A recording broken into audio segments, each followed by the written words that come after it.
আসসালামু আলাইকুম। সংবাদে আপনাদের সবাইকে স্বাগত। সংবাদ শিরোনাম। একসাথে নির্বাচন ও গণভোটের সিদ্ধান্তের দিকে হাঁটছে সরকার। পিআর পদ্ধতিতে হতে পারে উচ্চকক্ষ, কার্যক্রম নিষিদ্ধ, দলের অপচেষ্টা রোধে আছে প্রস্তুত। ফেব্রুয়ারিতে নির্বাচন হবে এটা ঘোষিত, সেই মোতাবেক সব প্রস্তুতি চলছে। বিভিন্ন অশুভ শক্তি যদি এই রকম বিশৃঙ্খলা সৃষ্টির চেষ্টা করে, সেগুলোর ক্ষেত্রে যারা দোষী আমরা তাদেরকে আইনের প্রক্রিয়ায় আনবো। রাজধানীর সূত্রাপুরে দিনে দুপুরে শীর্ষ সন্ত্রাসী মামুনকে হত্যা মামলায় হাজিরা দিতে যাওয়ার পথে এলোপাতাড়ি গুলি চালায় দুর্বৃত্তরা। আমরা খুঁজে পাইছি উনি শীর্ষ সন্ত্রাসী ইমন মামুন গ্রুপের মামুন। যখন শুনতে পারলাম যে আমাদের জজকোর্টের মূল ফটকের বাইরে ন্যাশনাল মেডিকেলের সামনে, তখন আমি দ্রুত ওখানে চলে যাই। আওয়ামী লীগ সমর্থকদের পাশে থাকবে ধানের শীষ, ঠাকুরগাঁয়ে আশ্বাস মির্জা ফখরুলের। কালকে সমাবেশ থেকে সরকারকে বার্তা ও জনগণকে নির্দেশনা দেবে জামায়াত। প্রকাশ্যে তো বলে দিলেন যে আমরা জামাতের সাথে বসবো না, ভালো কথা। তা আমরাও প্রকাশ্যে বলে দিলাম যে আপনারা ডাকেন, আমরা যাব। এখন আমাদের যারা এখানে নৌকা করতেন সারা বাংলাদেশে, তারা তো একটু অসহায় অবস্থায়। এটুকু আশ্বাস দিতে পারি যে আপনারা কেউ হতাশ হবেন না, ধানের শীষ আপনাদের পাশে আছে। মুন্সিগঞ্জে আধিপত্য বিস্তার নিয়ে বিএনপির দুই গ্রুপের ব্যাপক সংঘর্ষ, গুলিবিদ্ধ হয়ে প্রাণ গেছে একজনের, বেশ কয়েকজন অনেক লোক মারধর করলো, আর একটা লোক গুলি করে মাইরে ইলাইছে। আমার স্বামীর মৃত্যুর বিচার চাই, আমি আগে ফাঁসি চাই, এলাকায় শান্তি চাই, অশান্তি চাই না।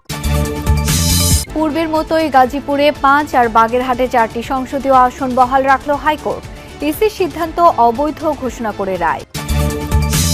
জাতীয় দলের ক্যাম্পে যোগ দিতে দেশে এসেছেন হামজা চৌধুরী। কাল আসবেন সমিত। 18 নভেম্বর ভারত ম্যাচের টিকিট শেষ হয়ে গেল মাত্র 4 মিনিট। একই দিনে জাতীয় নির্বাচন ও গণভোট আয়োজনের সিদ্ধান্ত জানাতে পারে অন্তর্বর্তী সরকার। সংসদের উচ্চকক্ষ পিআর পদ্ধতিতে গঠনের বিষয়টিও এক্ষেত্রে আছে আলোচনায়। এর মাধ্যমে বিএনপি ও জামায়াত দুপক্ষকেই সন্তুষ্ট রেখে চলতি সপ্তাহে সিদ্ধান্ত জানানোর পথে সরকার। তবে পরিবেশ উপদেষ্টা সৈয়দা রেজওয়ানা হাসান এই নিয়ে এখনই মন্তব্য করতে চান না। জানিয়েছেন, জনপ্রত্যাশা ও রাজনৈতিক দলগুলোর ভাবনা বিবেচনায় নিয়ে দ্রুতই স্পষ্ট করা হবে সরকারের অবস্থান।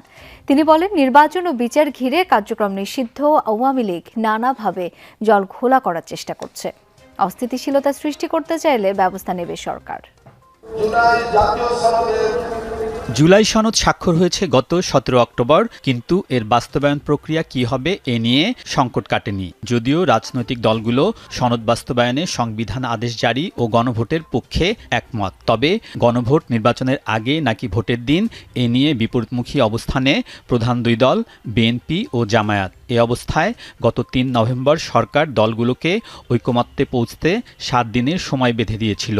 এক সপ্তাহের মধ্যে সরকারকে ঐক্যবদ্ধ দিক নির্দেশনা প্রদান করার আহ্বান জানানো হয়। কিন্তু 7 দিনের সময় পেরোলেও দলগুলো এ নিয়ে একসাথে বসেনি, হয়নি একমত। এমন পরিস্থিতিতে অন্তর্বর্তী সরকার দলগুলোর সাথে অনানুষ্ঠানিক যোগাযোগের মাধ্যমে জুলাই সনদ বাস্তবায়নের ক্ষেত্রে সিদ্ধান্ত নিতে যাচ্ছে। জানা গেছে, একই দিনে জাতীয় নির্বাচন ও গণভোটের পক্ষে সরকার। সংসদের উচ্চকক্ষ গঠনের ক্ষেত্রে সরকার পিআর পদ্ধতির বিষয়টিও বিবেচনা করছে। এক্ষেত্রে বিএনপি ও জামায়াত দুই পক্ষেরই মন রক্ষা হবে, এনসিপিও নমনীয় বলে ধারণা করা হচ্ছে। পরিবেশ উপদেষ্টা এক্ষেত্রে এখনই মন্তব্য করতে না চাইলেও বলেন, জনগণের আশা ও রাজনৈতিক দলগুলোর মনোভাব এক্ষেত্রে প্রাধান্য পাবে। আমরা দায়িত্ব পালন করি টুয়ার্ডস আ ওয়াইডার কনস্টিটিউয়েন্সি।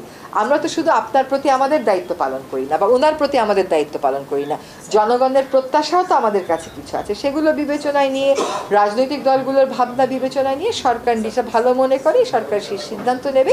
আপনি একরকম শুনেছেন, আরেকজন আরেক রকম শুনেছি। সরকার একসাথে বসে সামষ্টিকভাবে এই সিদ্ধান্তটা নেবে। সংবিধান আদেশ জারি ও গণভোট অধ্যাদেশের বিষয়ে আগামী বৃহস্পতিবারের উপদেষ্টা পরিষদে কি সিদ্ধান্ত হচ্ছে? এর জবাবে রেজওয়ানা হাসান বলেন, দ্রুতই অবস্থান স্পষ্ট করবে সরকার। রাজধানীর পুরান ঢাকায় দিনে দুপুরে একটি হাসপাতালের সামনে এক ব্যক্তিকে হত্যা করেছে দুর্বৃত্তরা। গুলি ছুড়ে মৃত্যু নিশ্চিত করার পর মুখ ঢাকা অস্ত্রধারীরা পালিয়ে যায়। পুরো ঘটনাটি ধরা পড়েছে সিসি ক্যামেরার ফুটেজে।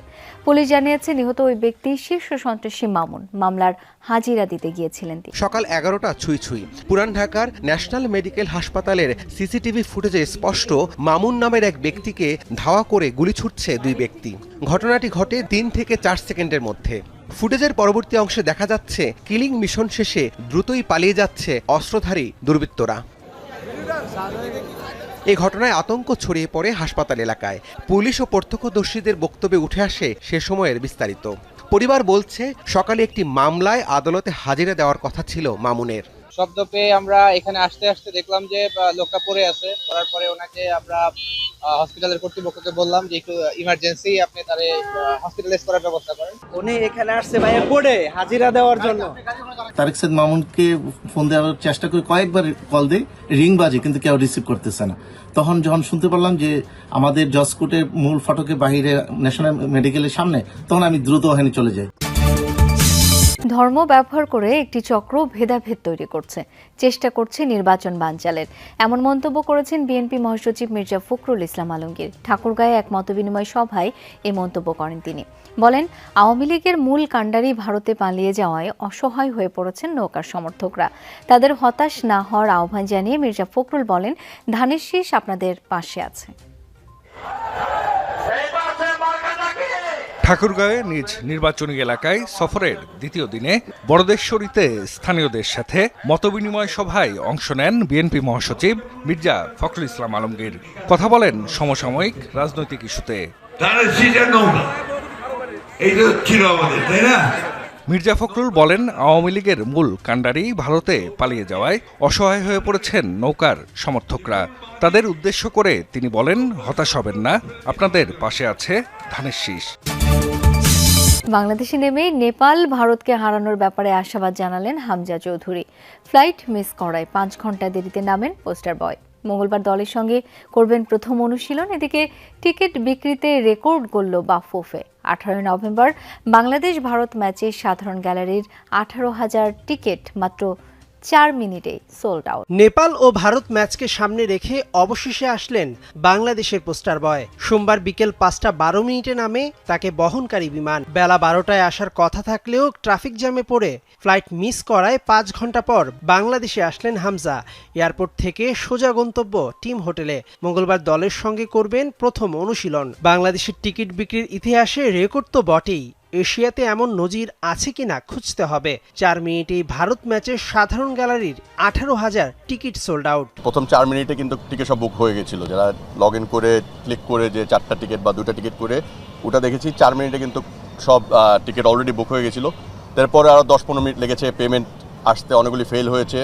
ওইটা আবার ফেল যেগুলি ছিল ওগুলি আবার অনলাইনে আসতে একটু সময় লেগেছে। বাট উইথিন 20 মিনিট থেকে 22 মিনিটের ভিতরে আমরা আলহামদুলিল্লাহ সব গ্যালারি টিকিট সোল্ড আউট করেছি। টিকিট ছাড়ার